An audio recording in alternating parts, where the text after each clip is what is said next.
and really wanted to just emphasize that we're definitely open. If you know anyone that has an idea, looking for some airtime to really speak and communicate in the blockchain space, it's really a word of mouth community sometimes. So feel free to reach out. Our website, which I'll put in the link, is theblockchainhub.com. I'll put my email in there at any point. If you know of anyone, either yourself or someone else is interested to connect with us, we'd be more than happy to connect with them. So we're gonna, the way this is gonna work for tonight's session is each of our guest speakers, we'll give them some time. Didn't really know how many presentations we were going to have for this evening. So I know we booked off from 7 till 9 p.m. Most likely we're not going to go for the full 2 hours, but we're going to give each guest speaker some time to go through their presentation. And we've actually uploaded the content. If you go back to the Blockchain Hub site under research on that page within the call for research papers, we've added their content on there as well with their bios if you're looking to connect with them or want to know more. So we'll give them a period of time, probably around 10 to 15 minutes to go through their presentation, and then we'll open the floor for questions. So if you want to ask the speakers anything, and then we'll moderate and have a great discussion. So with that said, I'm going to hand it over to Manuel, who's our first speaker for this evening. And Manuel, we're going to give you control of the screen to share. Okay, thank you very much, Michael, and thanks to the Blockchain Hub for having invited me tonight. And hi, everyone. And I'm going to present, my work in the media industry, Canadian media industry. What I mean by media is the film, TV, digital media, gaming industry, and how blockchain can be applied to, well, it's not can be, but is being applied or will be applied in the future in this industry. I'm going to share my screen, and okay, this is, here I am. Okay, so you can see. Okay, so just in case, this is the research I worked on a few years ago, 3 years ago now, and was published 2 years ago by Telefilm Canada and the Canada Media Fund. So the two main funding bodies in the film, television, and digital media sectors. So I'm partner of this research. I was a partner of this research and the author. And so you can find it on Telefilm Canada's website and the CMF CMF website too. So I'm just going to, I prepared a presentation. So I'm going to introduce myself actually. So I'm going to talk about the application of blockchain in creative industries, media, and or creative industries. So Manuel Badel, my consulting company is named Badel Media, which is very original, I would say. I'm based in Montreal. So I was born in France, so sorry for my typical French accent. Immigrated to Canada a long time ago now. And I worked at Telefilm Canada, the Canada Media Fund, and SODEC. SODEC is the equivalent of Telefilm in Quebec. Well, maybe you're not aware of that, but Telefilm Canada, the CMF, SODEC are public funding agencies, and they support content creation in Canada. So film production, TV production and distribution, digital media, gaming, etc. So they support content creators, Canadian content creators, co-production, festivals, everything that is related to creative and media sectors. So I worked there until 2014, and since then I started my own consultancy practice and project design studio, so Badel Media. So I'm specialized in financing and business strategies in the media industry. And in a way, I discovered, I would say, blockchain and the blockchain technology almost 6 years ago at an event in the US at South by Southwest, which is a major event in the media industry in Austin, Texas. And it was the last day I was there, and there was a conference, a panel, which was called, I think, entitled Blockchain, the Next Revolution, something like this. So I was interested in knowing what was the next revolution. And it was a presentation of a blockchain-based solution where you could, the idea was to facilitate the work of different script writers working on the same script. So generally for a film, you will have different people working on the same script, and so the idea was a kind of Google Drive in a way. So different scriptwriters were adding comments and suggestions, etc. So the whole system for authentication, validation, authorization of the different contribution of the scriptwriters, and then all the system for royalties management was attached to this software in a way. So it was very interesting to discover that. So I started to get interested in this technology and started to work on this. And one of my clients was Groupe Média TFO. Groupe Média TFO is the francophone broadcaster based in Toronto. And I said to them at the end of 2016, I think that there is something to do with blockchain. I can find the financing to do something to develop a proof of concept. And this is what we did. We got the financing from the Canada Media Fund, and we developed a proof of concept, which was named Blockchain Devo. So a kind of smart contract for TV production. After this, with my former colleagues from Telefilm Canada, I was in Berlin at the Berlinale, so the film festival, and Canada was the country in focus that year in 2018, and since I had talked to them about blockchain and the potential, etc., they said to me, well, you know, your thing about blockchain, could we do something at the Berlinale, the European Film Market, so the EFM, because we have to demonstrate that Canada is innovative, etc. So I said, yes, of course, we can do something. And so I designed and organized and co-presented with different people the Let's Change with Blockchain conference at the Berlinale. And I think, honestly, it was the first conference about blockchain applied to the film industry.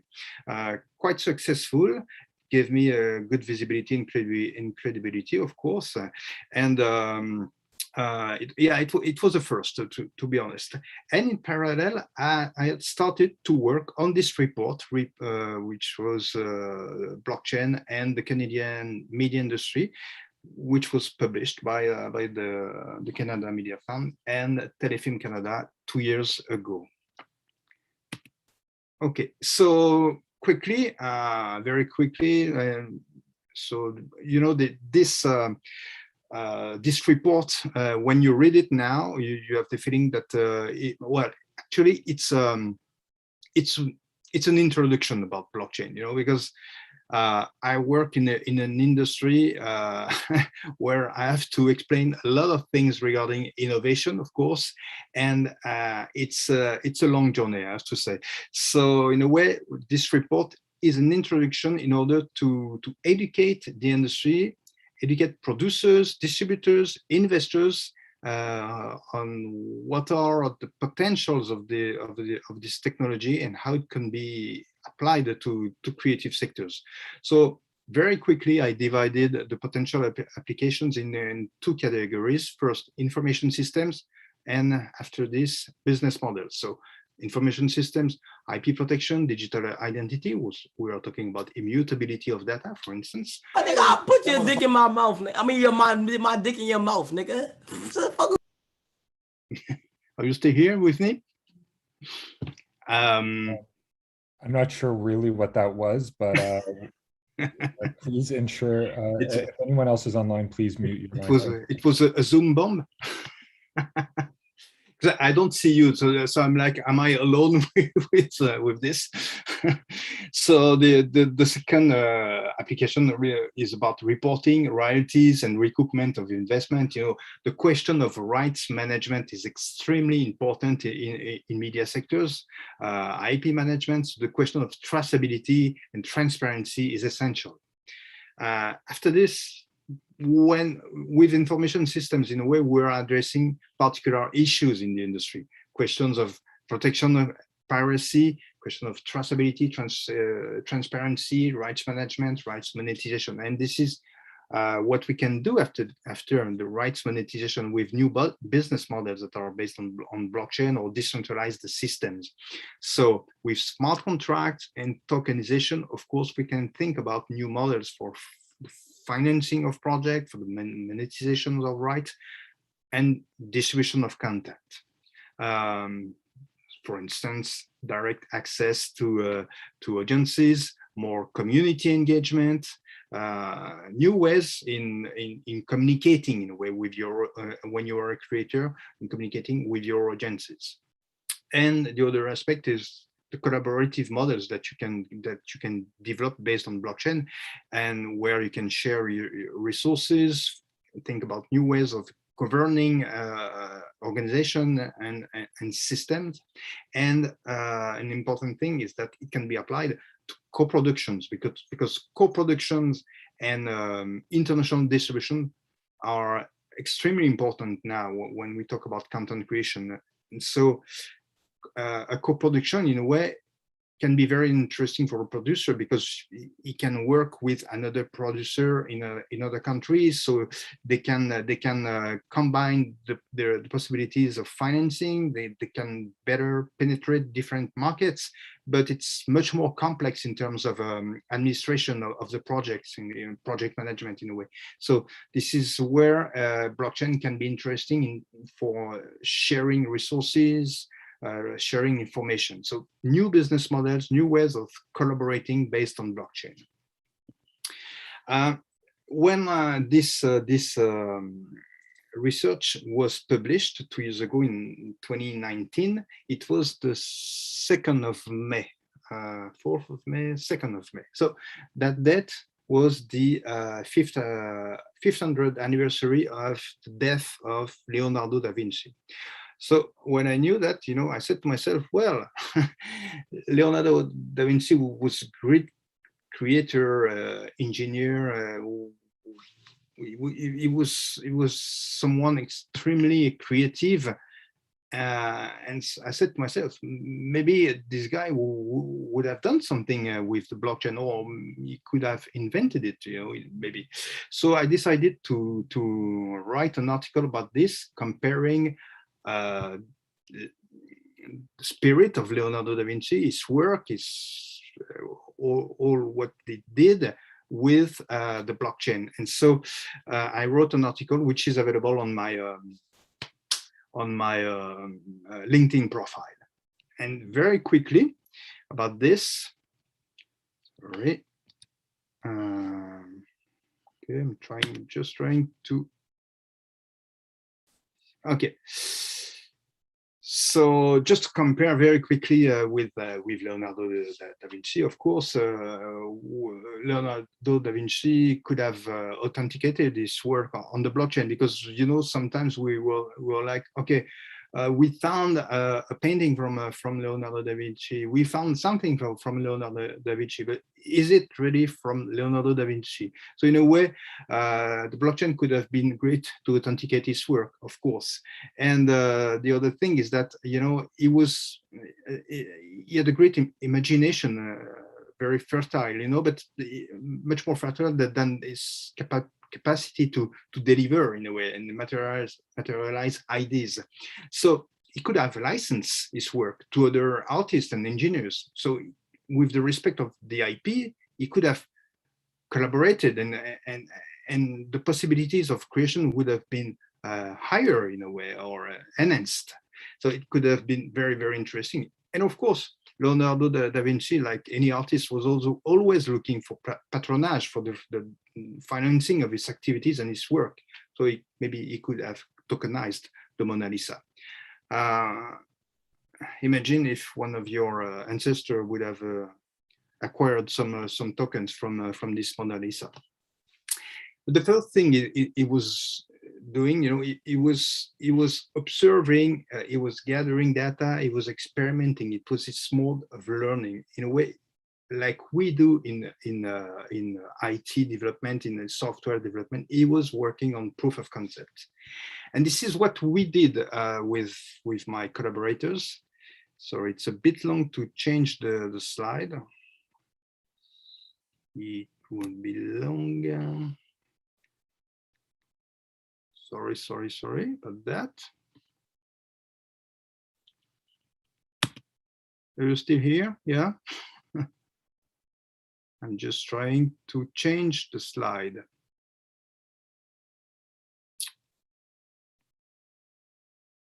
Maybe try the keyboard, Manuel. Okay. There you go. Okay. Yeah, I don't know. It's a bit long. I don't know why. So the proof of concept, I was talking about the TFO project, the group media TFO project. So we did, I think it was the first experimentation in the Canadian broadcasting industry, the first official one that I initiated with Group Media TFO. So it was 3-4 years ago.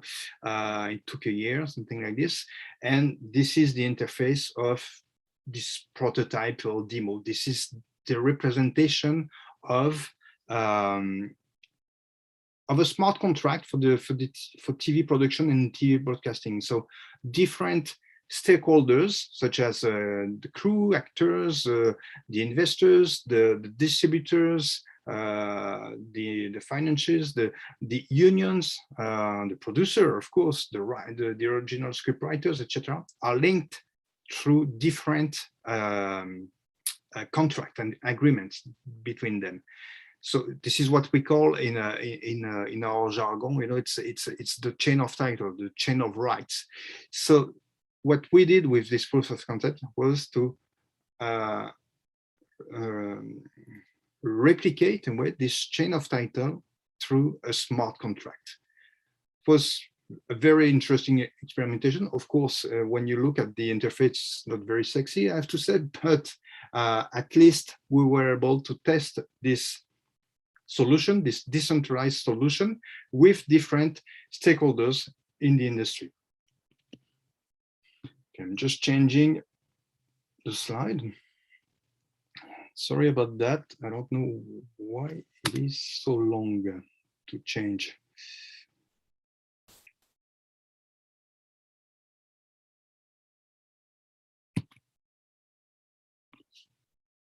Okay. Sorry. Okay, but now you've seen this first proof of concept in a way in the Canadian media industry, and now everybody talks about NFTs, the non-fungible tokens, and there are multiple potential applications. This is the digital art that was digital work from this artist, Beeple, which was sold a few months ago for something like 60 or 70 millions of dollars or euros, I don't remember, but something very high. And now everybody thinks that he's going to make money with NFTs. Sometimes it could be possible, but not always. And just trying to change the sorry about that. I don't know what's happening. Maybe my computer is too loaded, It might be with having your screen shared. Yeah, I think so. Sorry, it will arrive. So you have the time to admire this digital work. But NFTs now are very, very popular. As you know, I know that you're all aware of that. So I don't want to talk too long about this. Trying to change. Sorry.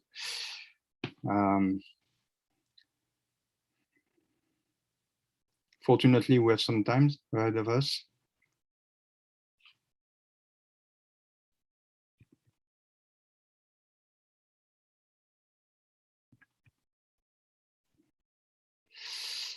it will come.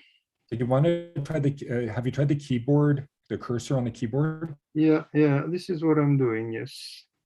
Okay. There we go. Okay.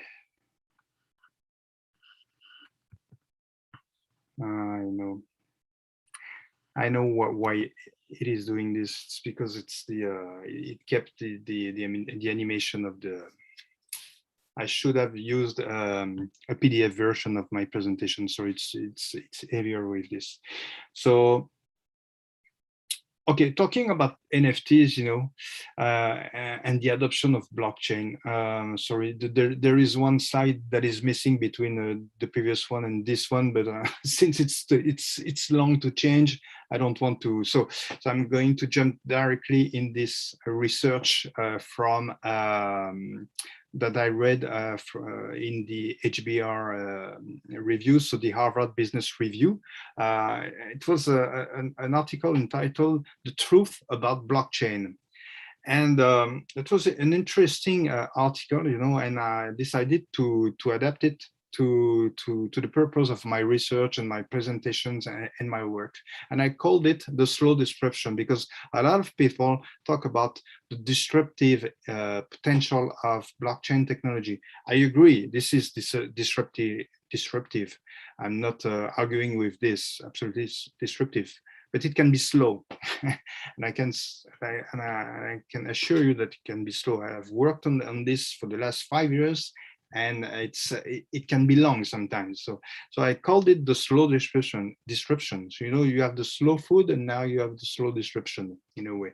So the article was comparing the adoption of such a technology as blockchain with the TCP/IP protocol. The TCP/IP protocol was created very beginning of the 70s, and it took more than 20 years to adopt this protocol, because of different things, but essentially because of the existing players in telecommunication that were not interested in having this kind of challenger. So this is why sometimes it can be very long to adopt a potential disruption. And so the researchers from Harvard, they are explaining that there are two key factors for the adoption of a technology: the novelty, so challenges of resistance and understanding from your targeted market in a way, or targeted industry, and the complexity, so the coordination of the number and diversity of its users. And they explain that there are 4 phases: single use, location, substitution, and transformation. It will be in the other slide. I already asked for the change. So it's a very interesting article, and I encourage you to read it. It's because it explains very well the technology, of course, but essentially how it can be adopted. Okay, I'm trying to have the next slide.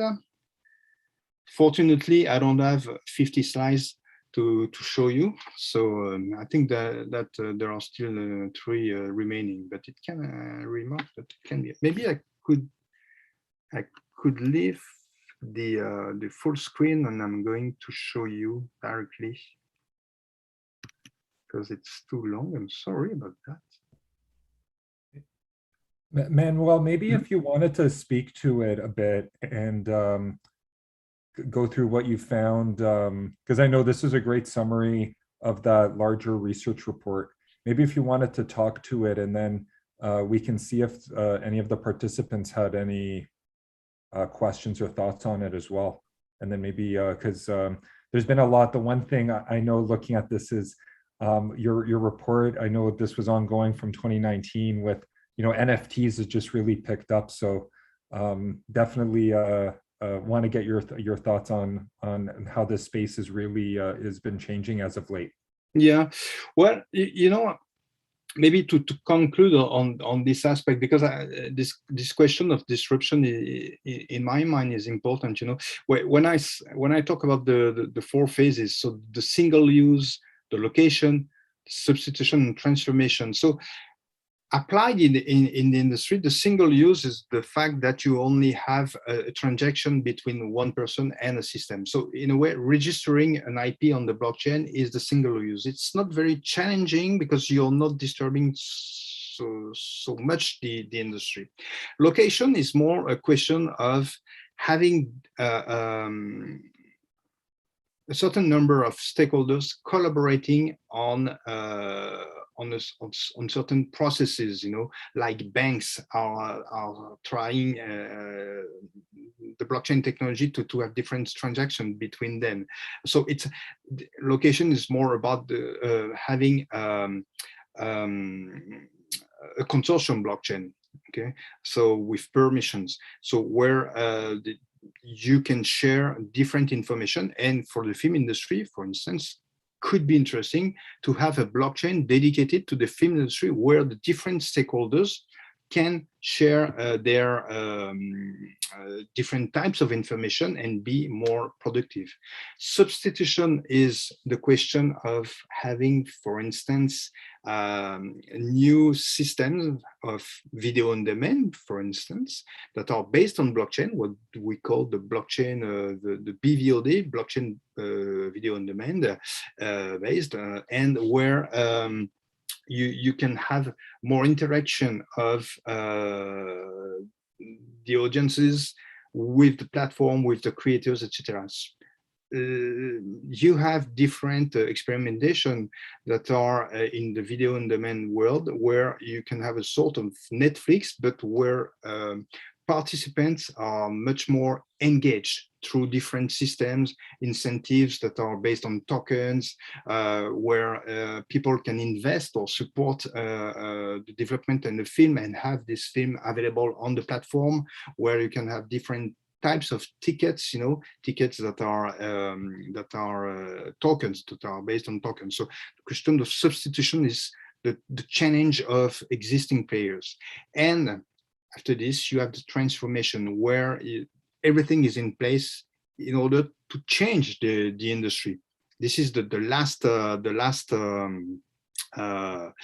stage in a way, but this stage generally is much more challenging, because generally it will involve cryptocurrencies, for instance, for payments, or crypto assets and tokens that can be securities to facilitate investments. But this is where the question of regulation becomes important and more complex, and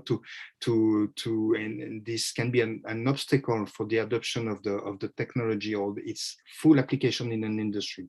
I would say that for now we are at the third level, single-use, location, substitution. We're starting substitution, but transformation can be hard.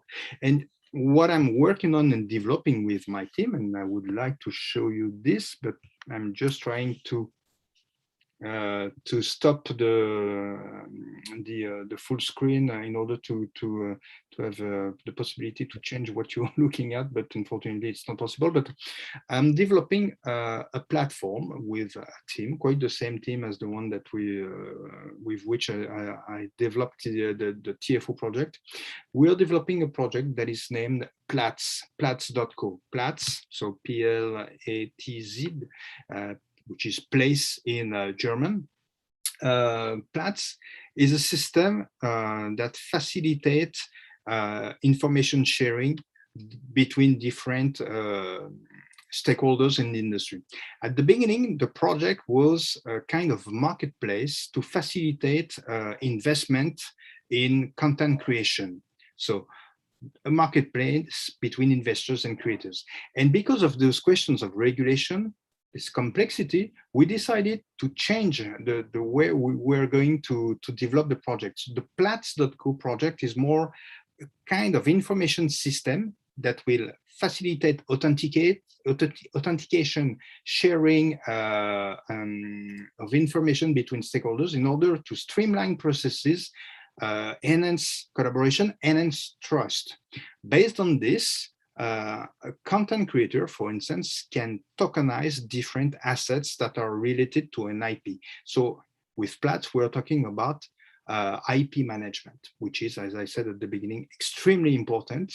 The question of rights monetization, the question of rights management, traceability, transparency is extremely important for content creators in order to recoup and get their royalties and have the investors recoup on their initial investment. And at the end, since tokens are traceable, what we're working on is the collection of data, the modeling of data in order to contribute to the measurement of the success of a movie, for instance, or a media content production. And this success nowadays is not only a question of commercial success or audience success, but it is also a question of impact. And this is what we are working on. A lot of people now talk about the importance of social impact or environmental impact. So the idea that we have, and it's not only an idea, we are developing this system, is to include the sustainability criteria, ESG, environment, social and governance criteria, to the value of a project, of a media project, in order to better estimate the global value of this project and maybe facilitate the connection between creators and investors and achieve a goal, which is better finance project, empower creation, consolidate the industry. Well, I'm sorry because this is no worries, Manuel. It's quite an insightful presentation in terms of, especially when I took a look at it before we open it up to questions, is really in the recent period now. On our summer social, we were having a very interesting conversation around the development in the NFT space. So really seeing the development of your research, and now since I think it first started all the way to now, it really truly reinforces that it's a very prevalent use case and very key, I think, going forward in the media and entertainment space. So at this point, what we want to do is definitely, I've actually muted everyone. So in case you try to unmute yourselves, what we're going to do for the session is, if you can, use the raise your hand feature. So that can be found on the reactions icon on the bottom half of your screen. Unfortunately, I think we have everyone that's using the web-based app, which is great. So at this point, just raise your hand and then we will unmute you and definitely ask your question. And then if you have a subsequent follow-up. And sorry again for this presentation that I'm totally. No worries. And you know what? Just wanted to mention to everyone is the full research report that if you do want to take a look at it, I shared the hyperlink back on our website where you can see the resources provided by our speakers. But the report that Manuel brought forward, the link to the Telefilm Canada website, that goes to the full report. I highly recommend that everyone takes a read through that, because a lot of insights in that report. Or definitely, I see in the chat, you can definitely leave your question in the chat as well as an option. I'm just going to try to share with you, but not full screen, if you don't mind. Is it okay? Just to show you the interface of what we are developing. So this is what we're developing very quickly. So Platts is a system where this is only a screenshot of one of the interfaces, you know, but the idea is really to have a kind of dashboard that will facilitate sharing of information between different stakeholders, from the original creator to the final distributor. So this is the idea of sharing and facilitate IP management.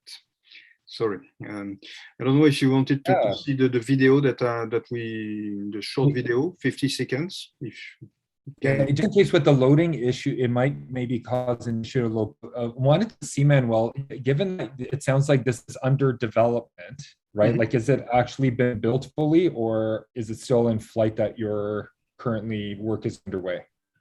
It's a prototype that is functional, so it's more than what you see, of course. And um, so we've been developing this project for 12 months now, well, 15, 12.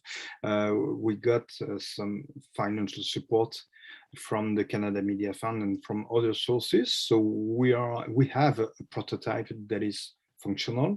Of course, not all features have been developed so far, but we are entering into a pilot project phase because as I said, it's a question of educating the industry, experimenting, demonstrating results. So the idea of the pilot project phase is, of course, to test the platform and see how it can address different needs and what kind of features should be prioritized, etc. So it's the development of a technological project, but it is also with the objective of starting the marketing, the go-to-market strategy, demonstrate to the industry what could be possible, what could be developed, what could be the benefits. So we are at the end of this prototyping phase, starting with pilot projects, and the beta should be ready in approximately 8 months, I would say. So wanted to ask, are you looking for, as you know, we have our blockchain hub community, are you looking for any help or specialized expertise for this project that maybe others in the community that have that expertise, are you looking for any talent right now? Yeah, in a way, we're always looking for talent. Most of the people that work with me, who work with me on this project, are based in Toronto, and I saw that on your advisory committee or advisory board, you have Amy Terrar, I think, and she's a lawyer, and she's involved in this project. We work together. There is also developer, different people that are, I think, who are. But yeah, with pleasure. If anyone is interested in contacting me, yeah, it will be with pleasure. Absolutely. And for any expertise, and it's you all know that developing a blockchain project can be very complex because you need a lot of different expertise, complementarities of experience and background and specialties. So you need people in risk management, in legal, in data modeling, etc. So we have people working with us, but yeah, it's any feedback, or input is welcome, of course. Great. Just keeping an eye on just to see if anyone does have any questions, please feel free to either ask them ask your question in the chat or use the raise your hand function, and then we will unmute you. Haven't seen anyone raise their hand. I just want to make sure it's fully working in case you do have a question. And if not, feel free to just place it into the chat. Or you can email me if there is. I can email my my email. I can share with you my email. And Manuel, maybe while just waiting, I have one other question is, given that you mentioned around having adoption and really what you found in the film and entertainment media industry, where let's say a lot of the core competency sometimes might be more in content creation and such. where maybe, you know, they're new to, you know, the tech side, right? Especially something as such as blockchain, and being able to explain that. And I noticed what your report does fairly well is you give a little good on one of the pages, a good overview of, it's almost like the basics of what blockchain is. But what have you found in the space where, let's say, with who you're speaking to might be, you know, not technology might not be their first forte, or especially, you know, they're new to the blockchain space. How do you, what success have you found to level set and being able to address any challenges to adoption? Mhm. Well, there are many challenges to adoption, to be frank. And you know, the media industry, and again, when I say media, it's film, TV. It's not. I don't include any advertising or marketing agencies. I'm talking about content creation in a way, entertainment industry. You have large groups and you have a lot of small companies. So the small companies, especially creators, the ones that are closer to the original idea are always interested by this kind of because they understand that, okay, there is a possibility of better tracking my work, and be able to know, because there are a lot of issues in terms of, as I said, in terms of rights management, rights monetization. So a lot of people have the feeling that they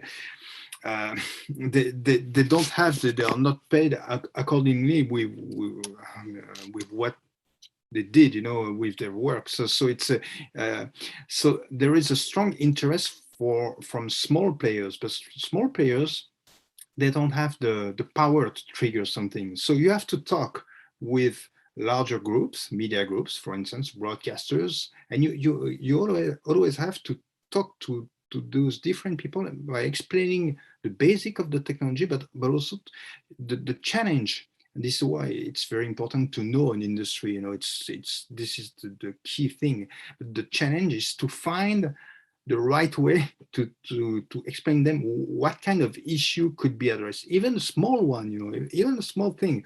And most of the time, organizations are looking for how do you say, they want to save cost, they want to be more efficient. This is, they want to save money in a way. So it's easier to talk about a potentially issue than to talk about a potential new business model, you know. So let's talk about an issue which can be efficiency, which can be transparency, which can be information sharing.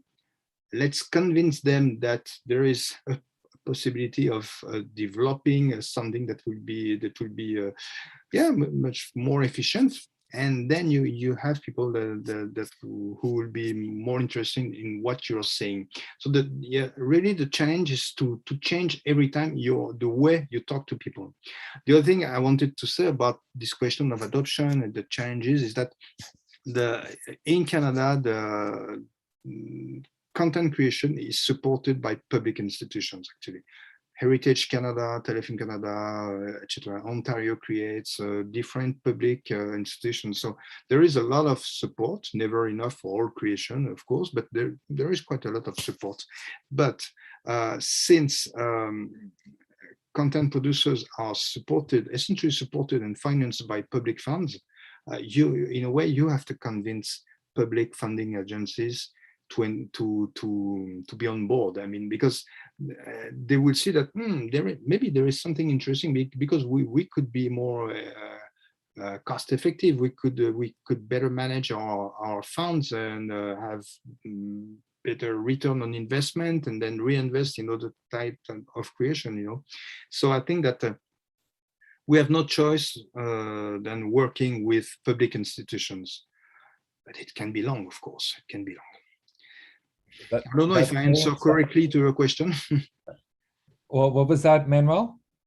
I don't know if I. Oh no, you did. You did. It was it was a really good presentation, and definitely, I think the path forward is a lot of as you just said, is collaboration and partnerships. And really a big thank you for taking your time to join us and go through. Hopefully sometime in the future, once you have your platform fully built, you mentioned you're in beta, we'll definitely, you're welcome to come back once you have it, the full finalized version. We do look forward to have you share what the final version looks like. So big thank you. With pleasure.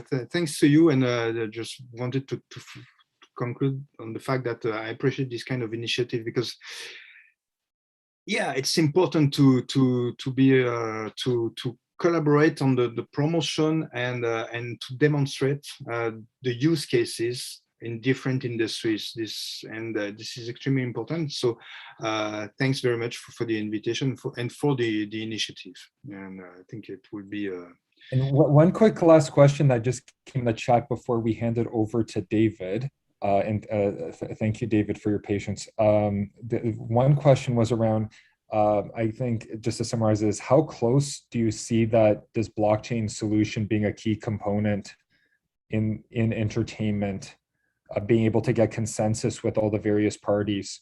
I guess that's a little bit open-ended, but are you seeing this maybe being a more near-term, within a 1 to 3 year period, or do you see it taking longer? I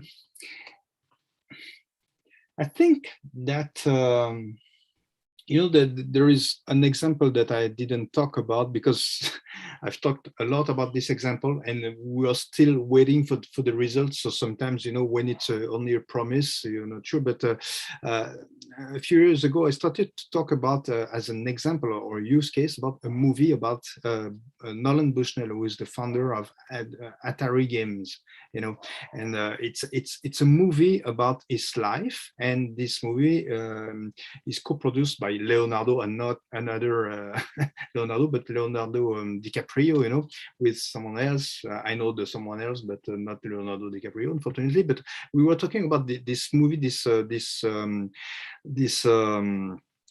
project, which is about Nolan Bushnell, the gaming industry. And so the idea they still have, I don't know how is the project now, but their intention is to support the financing of this movie through tokens. I mean, tokens for accredited investors, but also tokens for the general public. And so I think that Hans, the day you have a movie, an important movie with a star that is financed through tokens or distributed through a different way, or where audience can engage and say something regarding the script, and so you see this kind of collaboration. I think that it will be the start, like this digital art from Beeple. It started this trend for NFTs in the art sector. So it could be in 1 month, like in 2 years, but to be maybe more specific and answer more specifically on the question, I think that within the next 2 years, there will be something very, very, very interesting in terms of application of blockchain and token-based system in the film industry. Great. Thank you so much, Manuel. And if anyone does have any other questions, Manuel left his email address in the chat, I believe. A big thank you for joining our session this evening. Thank you very much to you. I might leave a bit in a few minutes, but I'm going to I'm going to stay for the presentation at least. Thanks very much. Thank you. So our next guest speaker is David Lancashire from Sato Blockchain. Welcome. Thanks. Yeah, and Manuel, thanks for sticking around. I hope that I'll try to keep this short and interesting. But first of all, I guess also Michael and Omid, thanks a lot, guys, for doing this. It's great because I went to high school in Markham Grove, grew up in Etobicoke, left Canada for grad school, and then ended up in Asia. But it's fantastic that this stuff is actually picking up in Toronto, and looking back and seeing Canada become much more innovative. And I think it's stuff like this really that matters. So you very how much. about this? I was just going to say thank you very much for your kind words. Thank you. Yeah, no, it's fantastic. And, you know, I'm really delighted to be here. My goal is not to sell anything or shill anything. My goal is actually to talk about something really fundamental, which is economics. Because I think a lot of people get entranced by the technology and they can kind of forget why we're doing this stuff. And so, you know, my goal basically is just to put these ideas in front of people. And, you know, we love engagement with people in academia. We love engagement with other people in tech who understand this. So why don't I just jump into it? I've got a presentation and I'll try to keep it short so that we can have a discussion afterwards and talk about anything that people want to. Make sense? Sounds good. And David, I believe we've given you access to, you're able to share your screen. Okay, we're going to try this. I've never done this before. So Hopefully it share works screen. a little bit at a better speed for you. Okay, we're going to try Keynote. We'll see if this works. Can you guys see this? Yes, I can. Okay, this is such an adventure because I've never done this. Let's see if we can play. Okay, great. Any problems, let me know. Call this presentation Openness, Not Decentralization. It's the first time we've ever given this, and it's basically the problem that we're trying to solve as a blockchain, which is very different than from what other layer one networks are. That's what Sato is. It's a layer one blockchain. And we're trying to solve economic misalignment problems that exist in proof of work and proof of stake. We think this is the biggest deal and the biggest problem in blockchain, but it's very difficult sometimes to talk to people who come from a tech background about it because they don't have an economics background. I was delighted, Michael, to see that you actually do, and I think more people in entrepreneurship do as well. So what I wanted to do is just talk a bit about this. So why don't we get started? Our blockchain is called Sato or Sato. The name comes from Inception. It's named after this guy. And one of the reasons we picked the name is that one of the themes in Nolan's film is anamnesis, this Greek idea that when you are born, you know, you fall into the world and then the soul forgets these things that it used to know. And that all acts of learning are actually an act of remembering things that you used to know. And, you know, I think for anyone who's been involved in the blockchain industry for a long time, 2017 was really a turning point because the focus turned into money and tokens. And how can we create a business model that gets us money and tokens, you know? And as a result, people have been really forgetting what the entire point of blockchain is for us or to us. And you know, that's kind of what I want to talk about and start with. And the question that we kind of ask people is, well, what did Satoshi invent? And you'll hear a lot of things. And a lot of the confusion comes from computer science and distributed systems people, and especially people who are building proof of stake systems. And what they'll say is what Satoshi invented, the importance of it is it's a distributed consensus protocol that lets computers keep an agreement on some kind of data. And why is this important? Well, it's important because decentralization, decentralization, decentralization. If you go on crypto Twitter, you'll also see a lot of people say things like, well, what Satoshi solved was he solved the problem of the Byzantine generals problem. And I won't go into detail about what that is for people who don't know. It's a computer science information organization challenge. And the problem is that this stuff is actually all technically wrong. The Byzantine generals problem was first solved, as I think the computer science people are more likely to know, by Leslie Lamport in 1982. Since 1982, what that means is we've actually had the ability to build these distributed consensus systems. So Satoshi's contribution involved the solution to this problem. But that's not really the important part. It's not the fact that we can have these decentralized systems agreeing. The important thing about it is actually this economic property. And this is why we found talking to distributed systems people don't think about it this way. And the key property is openness. On a technical level, the shift is in any kind of Lamport system where you've got validators, you've got people voting on stuff, you need a closed set of voters. And so you need the technical implementation to not only have a closed set of voters. With hashing, it's open. Anyone can join and anyone can leave at any point in time. And the really significant shift is that if you don't have a closed system, if it's open, you don't need a mechanism or a trusted third party to decide who gets into that set. And that trusted third party is the point of closure.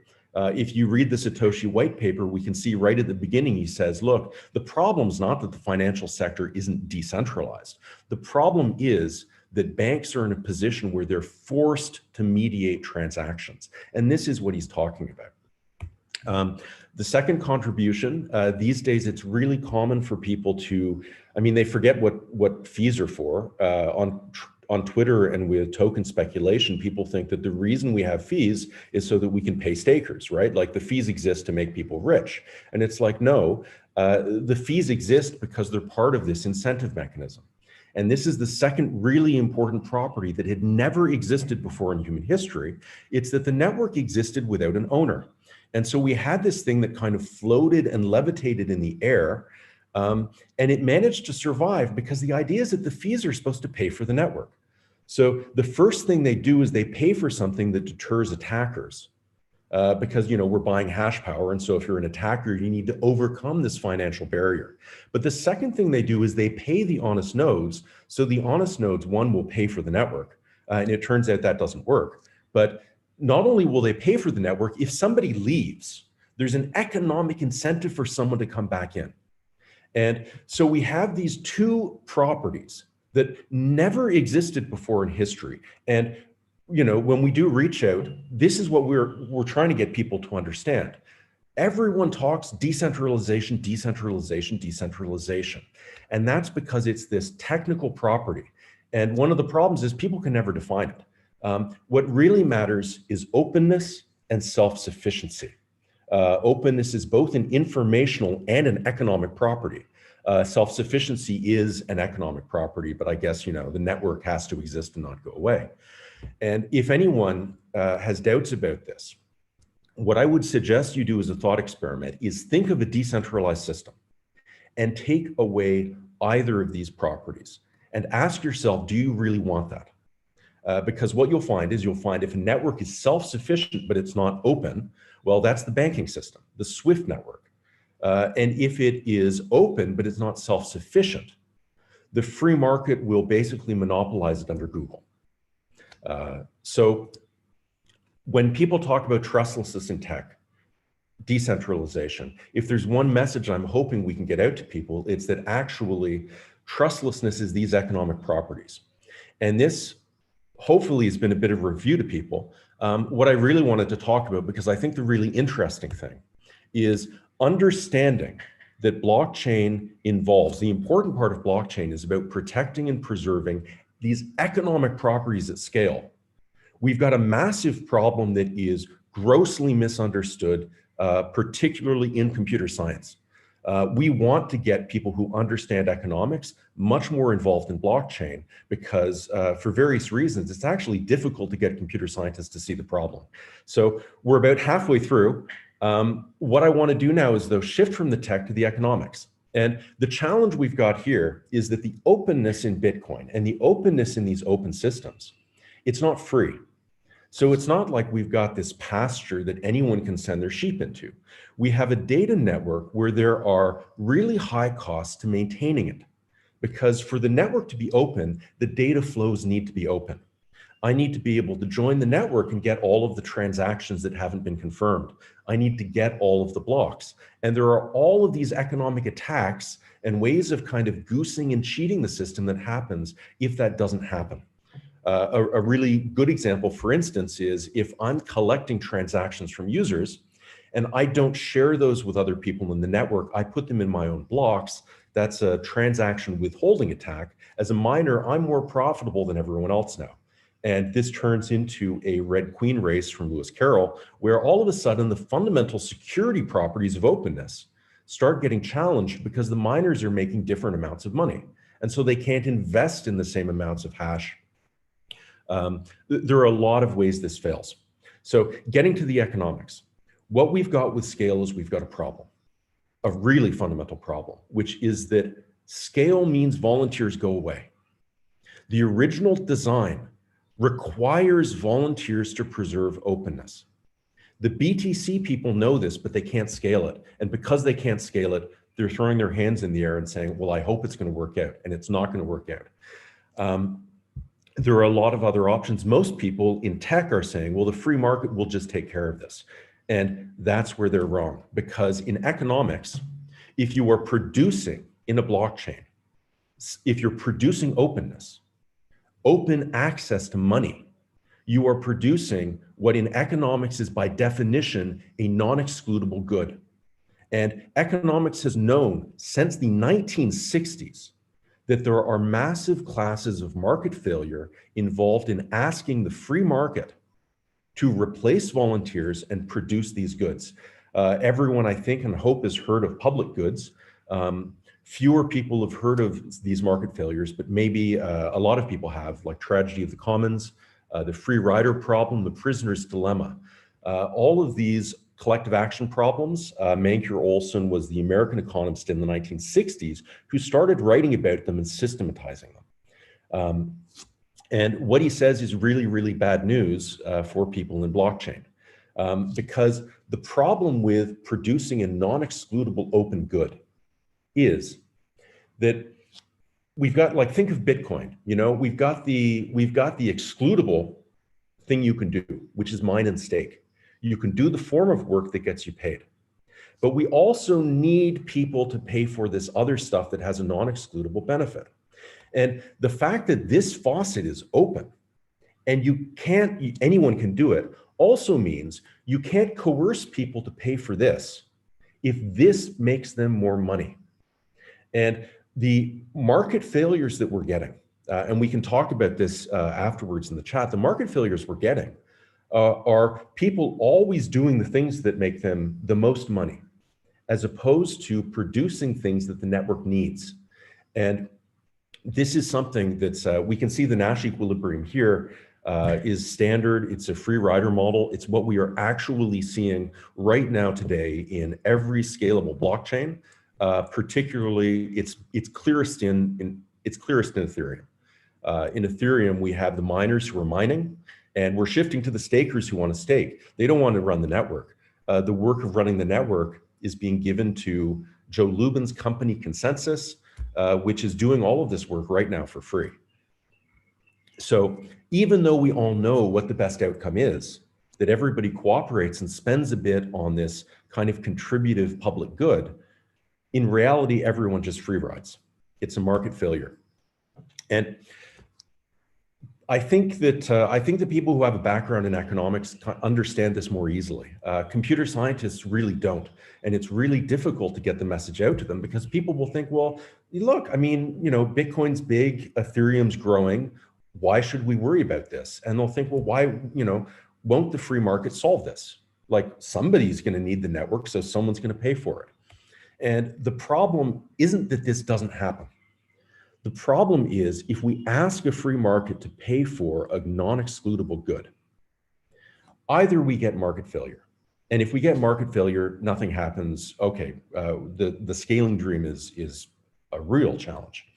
The problem is if the free market can figure out a way to do it, it requires changing the property of excludability in the product that it's producing. What that means is it needs to transfer what used to be a public good, like public education or public healthcare, into a private good, like private education or private healthcare, where access is controlled, because you need to be able to control access and distribution to create a business model where there's profit. In short, if we are asking the private sector to scale a public blockchain, it is going to need to eliminate openness in the blockchain. And this is hard to see, but if you look out, you're going to see it in the space now. This is what is happening with Ethereum. A lot of people don't know this, but if you're using Ethereum on the web, for instance, you're using a browser plugin called MetaMask. MetaMask is supported by a single company called Infura, which is run by one of the guys who got really, really rich, one of the founders with initial tokens. He's keeping it running. He is losing tens of millions of dollars a month running the service. The miners, nobody else wants to do it because why would they lose money offering free services to users when they can invest in staking and mining?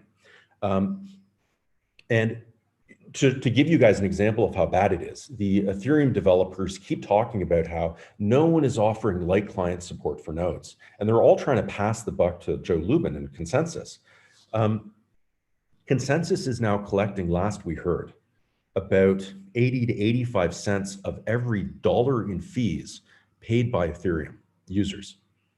So, there's an obvious business model here, which is stop sharing those fees. And at this point, you don't have a 51% attack. We are way, way past this. And one of the big problems is, with the computer science and the token speculation, no one actually really cares. Because as long as the token has value and everyone's getting rich, it doesn't really matter that we are sacrificing the entire point of a blockchain. Because if it's not open, it can't be trustless. And if it's not trustless, it can't be money. And if it's not money, it can't pay for itself, so it can't even be trustless. So I'll let me jump past this. We can talk more about it if people are interested. I hope this is kind of intelligible. The nice thing, I think, and this is kind of the takeaway, and this is a takeaway, my background is in graduate economics. I did coursework at Berkeley with Brad DeLong. The takeaway is when we know this is an economic problem, we can actually map the solution space and we can actually figure out how to solve it. And the first solution, we're seeing this out in the field, is we have networks that retreat to volunteer provision. This is Bitcoin. This is a lot of DAGs, a lot of networks that are saying we're fee-free. And they're trying to find ways, compress the data, compress the information, keep costs small so that volunteers can run it. And the problem with this is we preserve openness, but we lose self-sufficiency at scale. So a lot of the things we want a blockchain to do, like in Manuel's presentation, you want to be attaching a lot of data to these transactions, sending them to the smart contract, because the cryptographic signatures are what are mediating who gets paid and who's delivering value. But this is one solution. This is the Bitcoin solution. And there are massive economic problems with not having scale because you can't buy security. The second solution is, well, we can do what Ethereum's doing. We can do what BSV is doing. We can do what Polkadot is doing.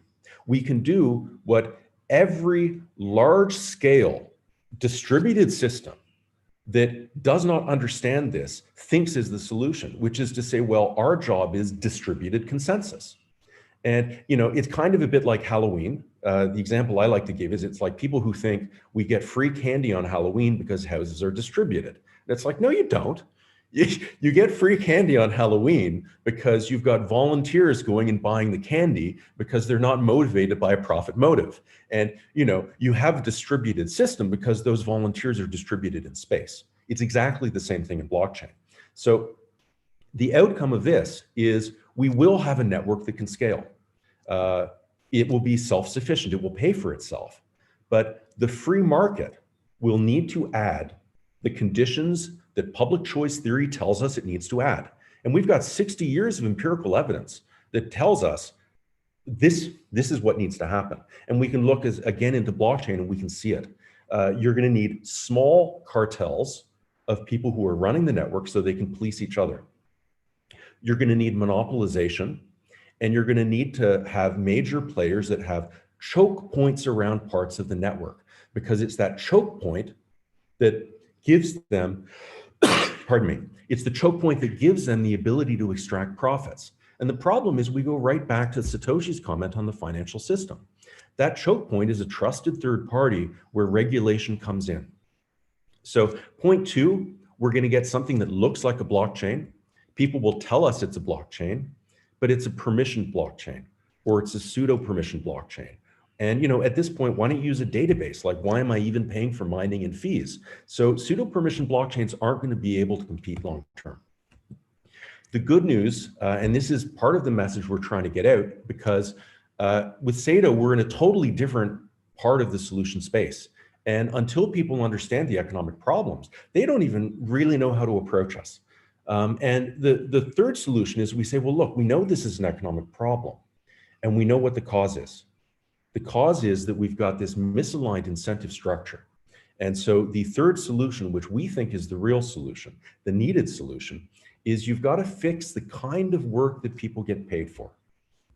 And you've got to stop paying them for things like mining and staking, where it's more profitable to do that work than to do the contributive work that supports openness. In short, what we need to actually have a globally scalable petabyte and larger size blockchain is a network where work corresponds with data sharing and providing openness.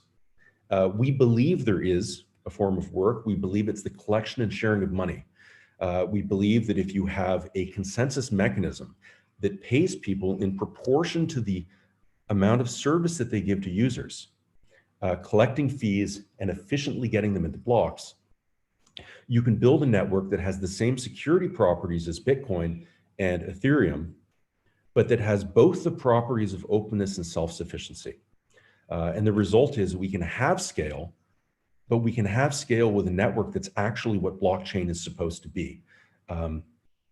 So why don't I end here? We can talk about anything if people are interested. I know it's kind of a bit of a very different take on things, but that's also why I appreciate you guys listening.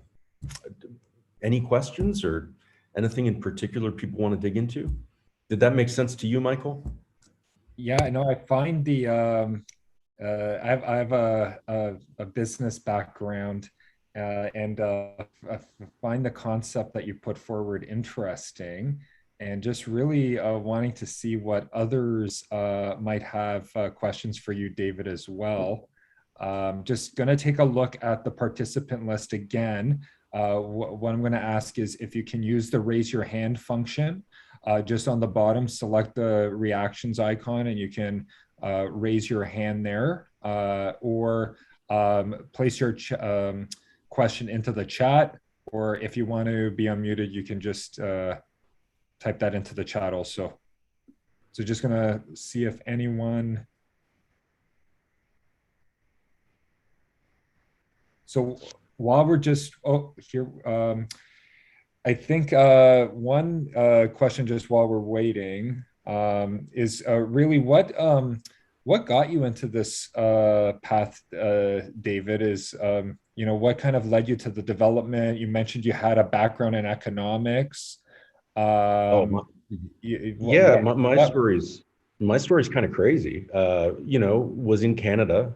I did, you know, University of Toronto. It took me to Berkeley. I started doing China stuff, which led to China. You know, I think once I hit China, it was like getting thrust into a bucket of cold water. You know, Manuel talked about how, you know, there's a lot of government support, and I think Canada's reasonably institutionalized. And China, you know, this is 2003. There's nothing there. You're plunged. You know, you're on your own. But it was refreshing, embracing, and exciting. And so I ended up running a business there. The challenges that I'd run into learning Mandarin, I turned into an online education company teaching others. It's still there. Anyone who wants to learn Chinese, Pop-Up Chinese is the place. That's a shill. Yeah, so, you know, I was in China. I was doing kind of entrepreneurial stuff in tech. And so I had the time to get into crypto. I knew from real life that this is a huge problem because, you know, Chinese people, they couldn't even accept international payments. Like sending money to someone in China, the Bank of China controls the exchange rate.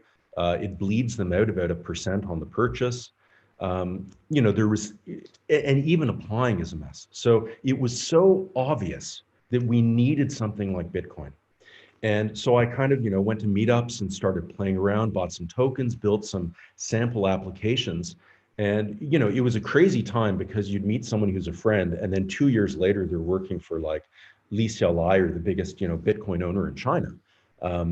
You know, exchanges are exploding in Shanghai, and people would come over from the West. And, you know, they come to a meetup and there's like 40 people. And they go, I don't even think there's 40 people in my city who even know what Bitcoin is.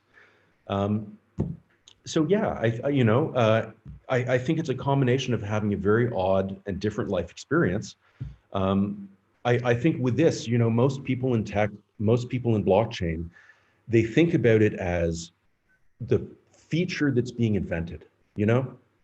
Like people think of it like, well, what we invented was a token. And maybe because it's younger people, maybe because like the dot-com boom has been so long ago, like people forget that there's e-gold and digital gold. They forget that there were all of these payment systems.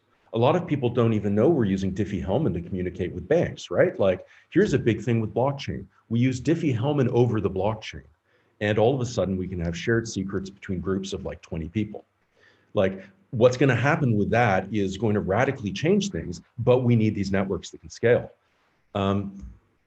So yeah, I mean, it's kind of a winding answer. I'd say for Sado, the transformative thing were the blockchain scaling debates in 2015 and 2016.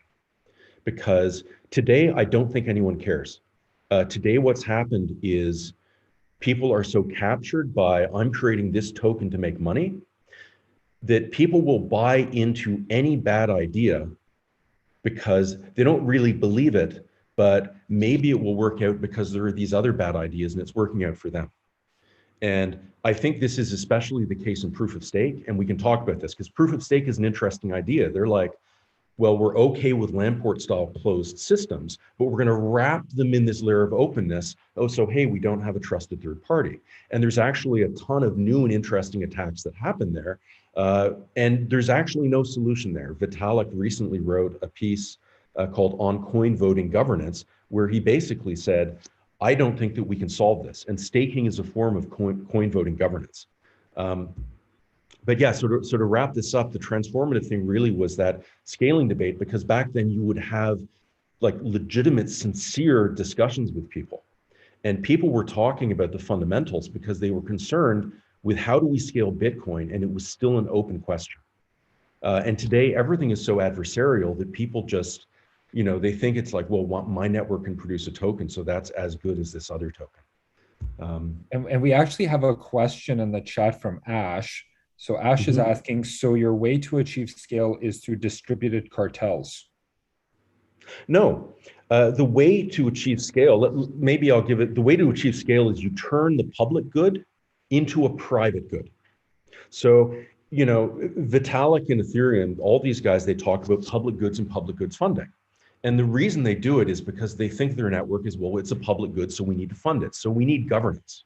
And it's like, well, yes, economics tells you if you want to pay for a public good, closure is how you have to do it. And you can do this through the government, like the government funding public goods, like Manuel's, you know, content production in Ontario. It's a public good.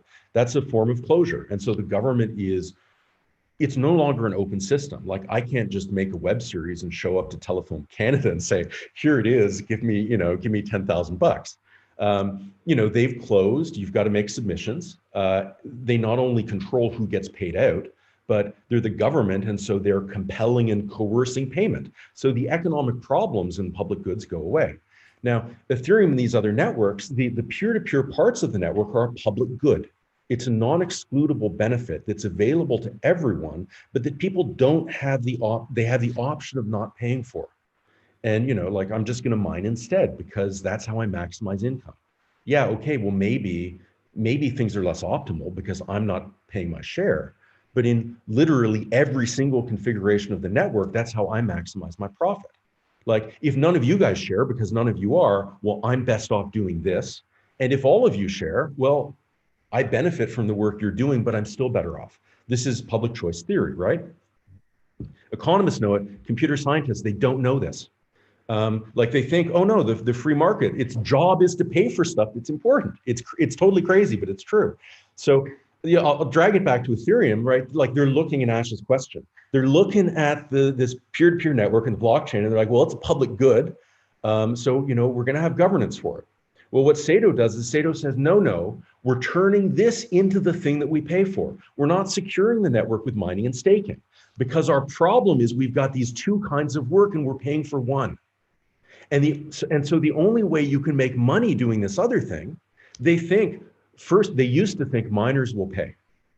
The Bitcoin people used to say miners will pay for the peer-to-peer network or else they won't get paid. And everyone then, yeah, that makes sense. Doesn't make sense. 1960s, we know this.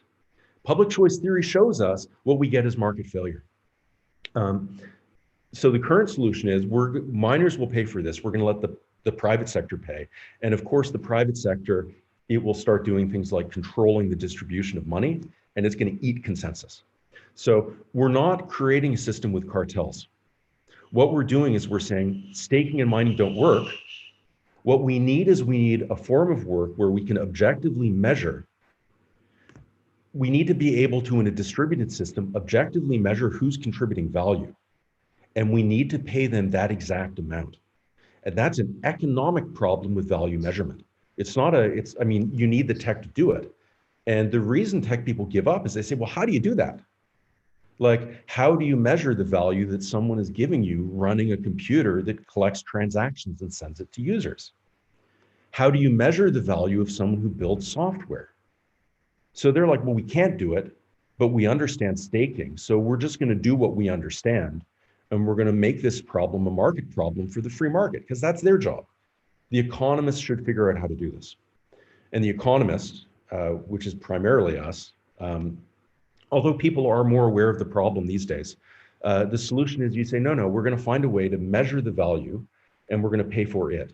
And this is why SATO, the work that we measure, is the collection of money, because basically we're paying you a percentage of the money that you give to other people. And we can measure that because when transactions come into the network, we can use cryptography to figure out who sent them to whom.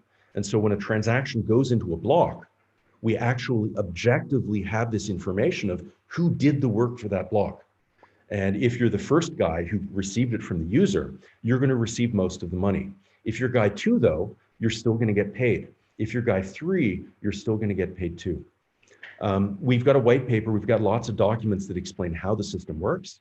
We love to talk to people about it, but it's a bit of a mind bender because it works very differently than proof of work.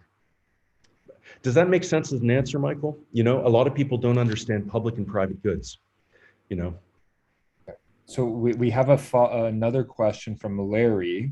So Larry asks, so the idea here is incentivized network nodes. How do you select the nodes that process these transactions? We don't. We can't, right? Because it has to be open. Yeah, as soon as you have a selection mechanism, you have a mechanism of closure. What we have is we have an incentive mechanism. And the incentive mechanism, it pays the people in the routing paths, right? So think you've got a block that's produced, and I get transactions from a user. What I'm doing is I'm competing with other people in the network to get that transaction into a block. So I add this piece of information that says I routed it, and I say who I'm sending it to. When that transaction goes into a block, we can see everyone who did that work. Now, there are a couple of interesting things. The shorter that routing path is, the richer everyone is going to be. So there's an economic incentive for efficiency here. You know, a lot of networks like Bitcoin, Ethereum, proof of stake, they don't have this information. This is why they're not thinking, well, why don't we measure this?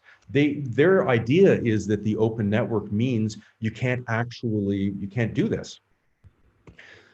So they have things like Sybil attacks, where there are a lot of attacks where you can stick a node into the network and they can start controlling who gets the transactions, or they can start controlling who gets access to the blocks, right? Like if I produce a block and I send it to people and 8 of the 9 people I'm connected to don't forward that block, my mining is worth a lot less money because the network doesn't get my solution. So sibling is a real problem in these networks, not in SATO, because we don't have this issue. So one, there's an economic incentive to have a short routing path. Like if I get the transactions, if I can make a block, I'm going to do that without sending them to anyone else because that makes me the most money. I'm only going to really send these transactions to someone else if I need to get them in a block and I can't do it quickly. And the reason for that is I'm afraid that the same transaction is going to get into a block produced by someone else.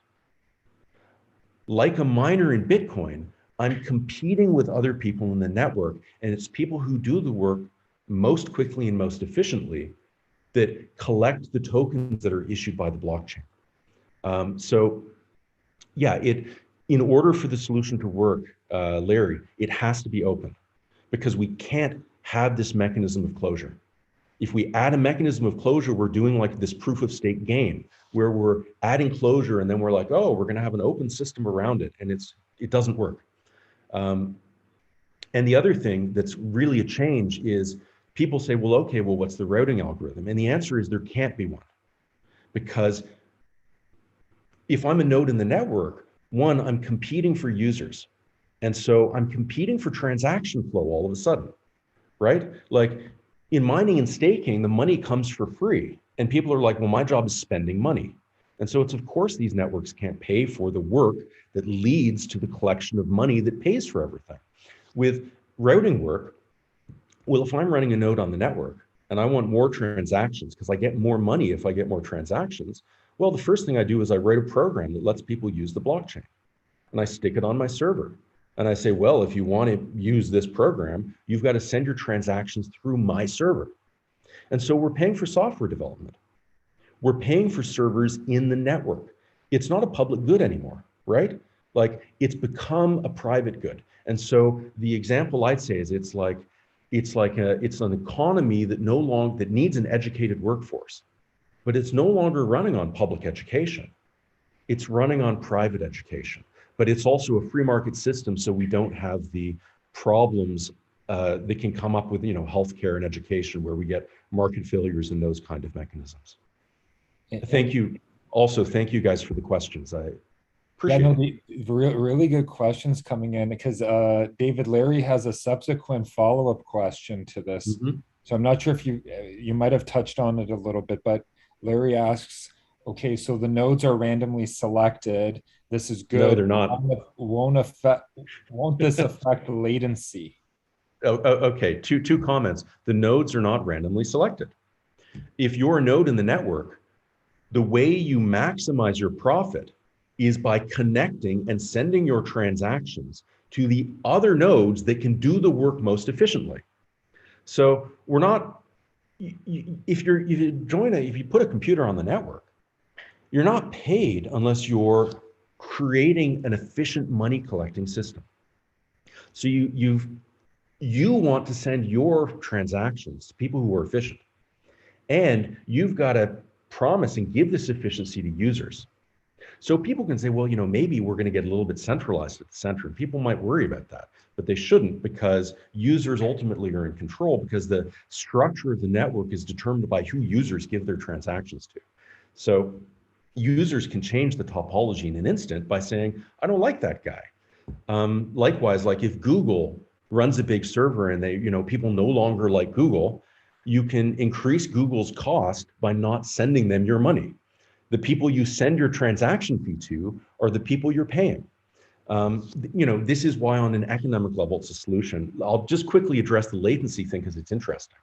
One, it doesn't affect latency because we have more efficient routing paths.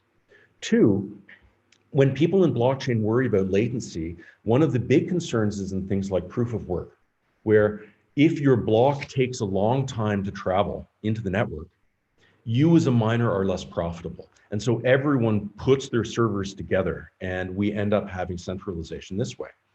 The problem here isn't actually latency, or the problem is if I'm doing the work that's paid, like mining, if I get access to the next block sooner, I can mine on the next block sooner.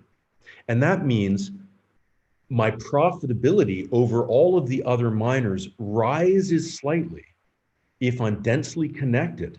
So the form of work leads to this encroachment. With Cyto and fee collection, actually this problem goes away completely.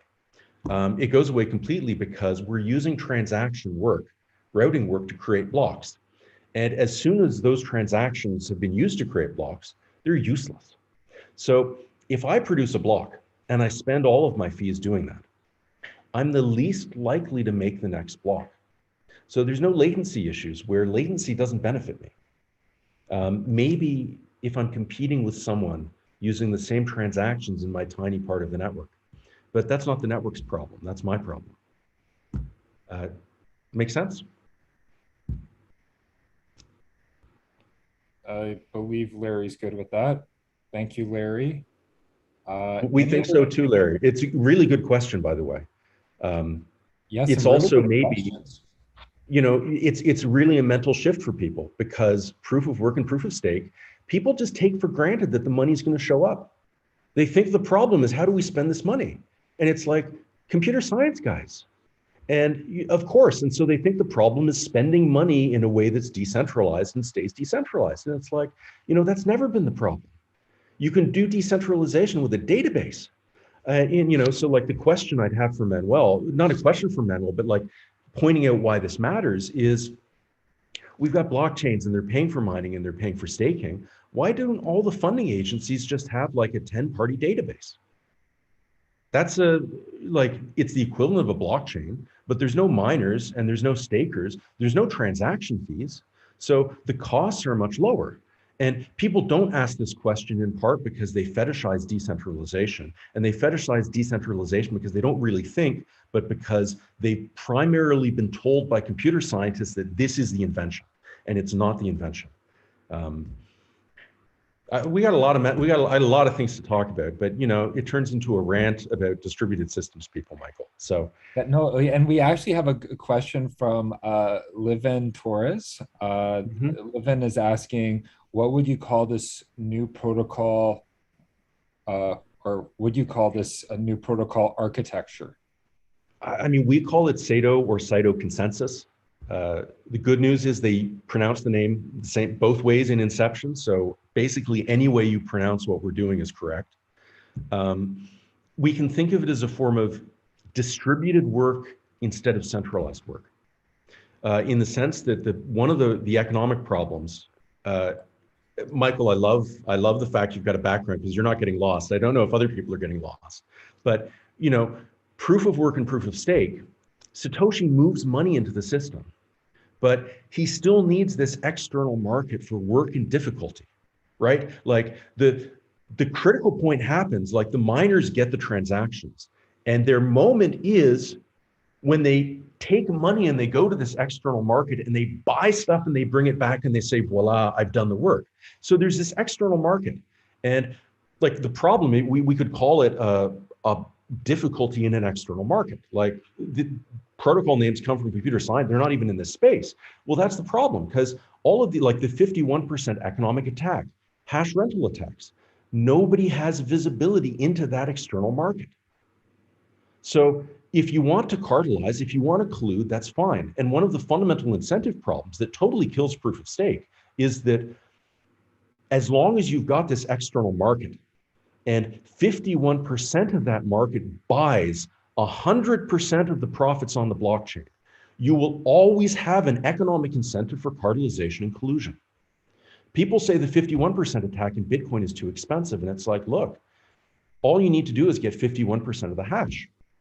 100% of the hash exists. So if you really want to do it, what you've got to do is you've got to figure out a way to kind of collude with other miners in a stealthy way, so that the least powerful miners kind of get a couple more blocks orphaned. And we're kind of seeing that. I mean, people don't mine on individual computers anymore, and they should be able to. Why not? We know a bunch of miners in China. I'll tell you, they're doing sneaky things. They're doing even things like spamming the network with fees to game fee algorithms. But yeah, maybe distributed work, because what it's replaced by is the network consensus itself is measuring work. So, you don't go into an external market and say, look, you can guess that I've spent $20 because I've done this much hashing. We say, look at the block.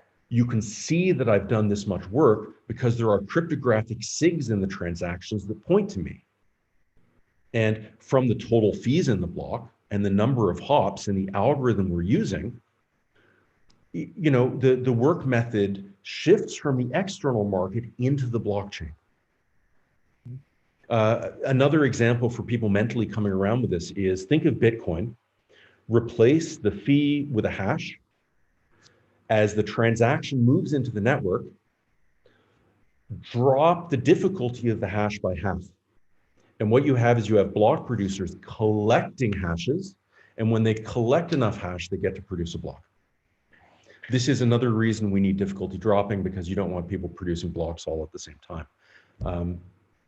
There are a different set of challenges with this approach, but they are actually solvable challenges. But this stuff gets complicated because until people see, well, how would I deal with that problem? You know, it's kind of hard to say, well, you deal with that problem by doing this, and then go, oh, okay, yeah, it's, you know, it makes sense. So David, there's a question from Larry asking around, and I know you mentioned that you might have some additional white paper documentation and such, but Larry's asking, how easy is it to set up a network node? What are the technical requirements? I mean, right now on the network, it's not easy. We're still under development. We've got a JavaScript client out. We're building a Rust client. For reach out and stuff, you know, like what we want is we want people to understand the economic problem and start being able to understand the nature of our solution. But you know, what I'll say is I'll say that for people on the network, you know, you don't even need to run a big computer. Because the people that make money are the ones that start routing transactions into the network. So people talk about like Bitcoin and tiny computers and keeping it affordable. Well, you can do that in this system because you could run a network node that's just a computer that receives transactions, signs them to this next guy and sends them along. You could be the North Korea guy, where people in North Korea get their transactions to you somehow, maybe a USB stick. You put them on a computer that gets them to China. You're going to make a lot of money because there's not a lot of competition routing transactions on the North Korean border, right? Like if you're in the United States, there's going to be a lot of routing access nodes. Competition is going to drive access to the network cheap. We're actually measuring, it's crazy. We're actually measuring the value that's provided by different nodes in the network by seeing how much competition there is to attract the user fees. But yeah, you know, how easy it is to set up a network node? Set up a routing node, a Raspberry Pi. You know, maybe you're a company and you set up a router and that router lets you connect to the network and it also collects fees and you make a bit of money. Today, though, not easy. I mean, in the sense of joining the network, software's under development. Okay. Just seeing if anyone else has a question. I know we're at 8:45 Eastern here, so maybe we'll see if anyone has a last question for David. Either raise your hand or feel free to ask in the chat.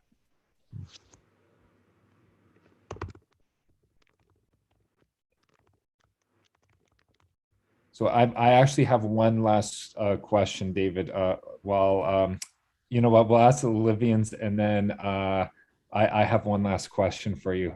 Because I know it took me a lot too when you initially reached out to me. You mentioned it's a big pivot to really think about things a little bit differently. But the way you explained it tonight and hearing you, it added a bit more depth. So thank you. I'm really delighted. I'm really delighted you have an economics background. I really didn't know that. Well, no, I literally was like first year. I have a business undergrad, yeah. but which even first year economics, I really had to study and work at. So wasn't the easiest thing to pick up, but got through it. Okay. So Livin asks, how will the money supply be controlled over time? You set up consensus to do that. It doesn't matter. It's irrelevant to consensus. With what we're doing, it's zero inflation. You could make it inflationary, you could make it deflationary. That doesn't really matter. Okay. So that, and I think my one question I just wanted to see was really, you know, what are some of the challenges that you're facing? You mentioned that it's a lot's under development, and really, how are you mitigating through those challenges? I mean, I'd say the biggest is talking to people and getting them to understand the problem. We're a small team, like, you know, I think everyone in Canada knows, you know, Canada, we don't have people pushing our ideas. We've got backing, and we're coming from China too, which is even more kind of out of the space. We've got support of some amazing people, including Li Xiaolai. He's one of the wealthiest guys in Bitcoin. And we've got more and more people who get Sado. But we have a really hard time reaching people in computer science in the States, particularly distributed systems. And I think the big issue is they just don't understand. Like they don't they don't understand the problems. And I think another thing is because people focus on like, well, we're building tokens, we're building a consensus system, right? Like what, like proof of stake, they're throwing out a lot of what Satoshi invented, and they're going back to Leslie Lamport mechanisms, because that's what a validator is. You need a closed set. And they don't even understand that it's a regression, because they think, well, if we've got a closed set, there's a lot of really interesting things we can do, like finality. And so then they mentally get in a space where it's like, well, we've added finality, but we've also added halting attacks and that sort of thing. And we're in a totally different time zone. We're in a totally different kind of sphere. We can talk to people who want to use the network. And there's a community of people who like blockchain and like tokens, and an increasing number, like the financial incentive of the token is leading them to do research and realize what's going on. We really need academics. And I'm not really sure how we do it, but I appreciate the opportunity, because, talking to people and getting people to understand the problem is, I think, step one. Because if people understand the problem, it's easier to kind of figure out why we need a solution. So that's easily the biggest challenge. Tech stuff is happening. That's just development. It's kind of like business, like the tech stuff is easy. The hard part is, how do you strategically execute? Thank you so much, David, for your presentation. And especially the questions that came in. For everyone to ask a question, thank you. But thanks so much, David, for really answering those questions robustly. I'm looking forward to seeing the development of your work underway with your team on Sato and such. So hopefully we can hear back from you again in the future. And again, a big thank you to Manuel, who's still on. Thank you again for your presentation as well. I know that this was our first formal research roundtable event with the Blockchain Hub. We've had a great turnout, great presenters, and definitely in the future, just wanted to share with everyone something that we've run for some time now is something called the Applied Research Task Force, where we've actually been meeting virtually. And I just wanted to invite, in case anyone is in the space that is either looking for, and we're trying right now, we have a Slack channel within the Blockchain Hub, which we use as our online community. But you have those that are part of this Applied Research Task Force that are, it's a smaller subset of a community where, if you're looking to bounce off ideas, we have individuals interested in sustainability all the way to the regulatory side of things with blockchain as well. So it's a smaller working group. And the hope is in the future is really to get some of those ideas encapsulated and maybe into one of these sessions into the future. We're hoping to have a number of sessions planned throughout the remainder of 2021 and into 2022. So be on the lookout for that. And at any point in time, you can feel free to reach out to me. My email address is on the website, but just quickly, it's michael@theblockchainhub.com. Pretty easy to get in touch. And thank you again for taking the time to joining our session this evening. Thanks, everyone. Thank you very much. Thanks.